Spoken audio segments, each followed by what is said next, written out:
Hello, this is Erica Dawn, owner of Erica Dawn Voices, and I'd like to thank you for listening to Adult Bedtime Stories, an audio drama podcast here on the Erica Dawn Voices podcast network. Previously on Harmony In Heartbreak, the knife covered with betrayal and lies cut through me once again. The mic screeched as I hastily ran off stage, my heart as heavy as a brick. Sean, unaware of my return to the stage, realized in that moment that it was I who was set to perform.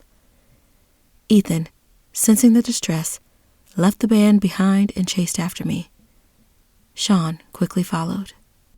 Harmony in Heartbreak, Episode 4, Sharp Notes.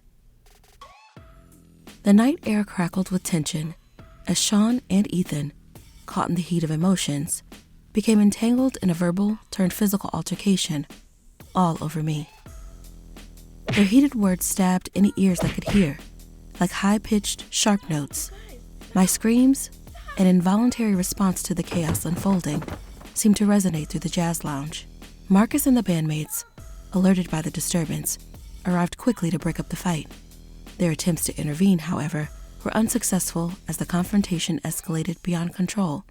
The club owner, a stern figure with anger etched on his face, appeared on the scene. In the wake of the brawl, he swiftly delivered a harsh verdict. We were all fired on the spot.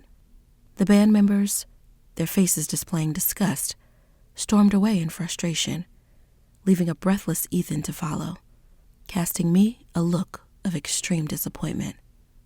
Amidst the chaos, with damage far done, Sean's woman added to the confusion, questioning the unfolding drama. What is happening?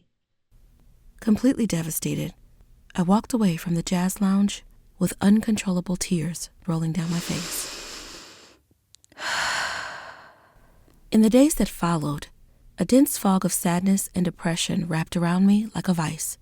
The incessant ringing and chiming of my phone became a relentless reminder of the hope I clung to, the hope of hearing Ethan's voice. Sean's persistent attempts to reach me added layers to the ache within. Each notification on social media served as an unraveling truth that Ethan had moved on, crafting melodies with a new singer and celebrating with unfamiliar faces. My heart crushed. Collecting whatever courage I had left, I ventured out to seek peace in the warm embrace of a new cute and quaint coffee shop nearby.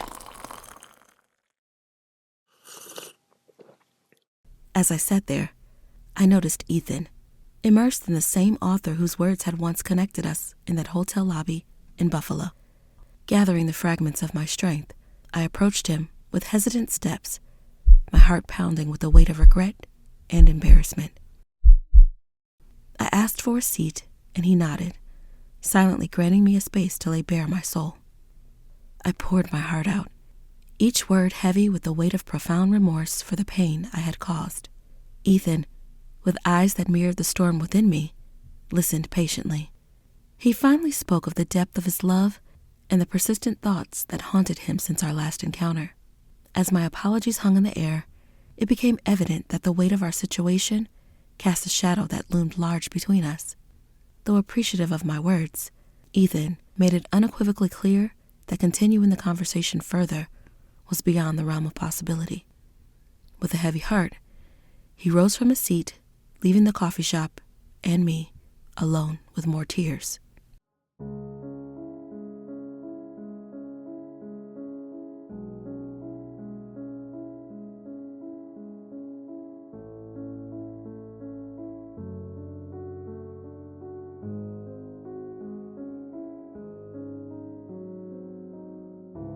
As months passed by, I found myself drawn back to the familiar embrace of the lounge, the piano's accompaniment, the only companion to the symphony of my heart. The audience, a sea of silent spectators, became listeners to the song, whose lyrics I had crafted specifically for Ethan. Each note carried the weight of my pain and the echoes of longing that had resonated within me for so long. Little did I know, an unseen spectator to the melodies, Ethan lingered in the shadows at the bar.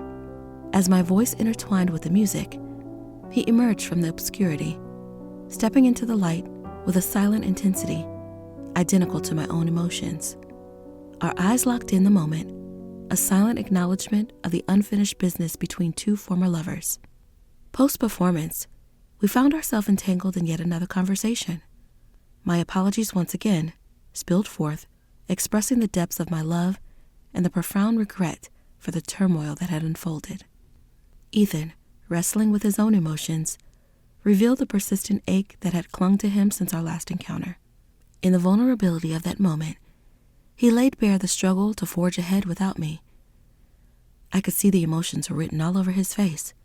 After more expression of remorse on my part, he continued to express out loud the emotions he felt within, along with an acceptance of my apology.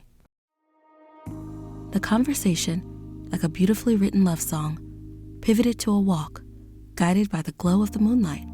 The night air bore witness to a passionate kiss, a tender act that symbolized the redemption of two hearts that had weathered the tumultuous storm of separation. Hand in hand, we embarked on a journey into the distance, leaving the shadows of solitude behind and embracing a melody of redemption that crescendoed through the rebirth of our beautiful and profound love journey. Thank you for listening to Harmony in Heartbreak, the first series of adult bedtime stories, an audio drama podcast presented by Erica Dawn Voices.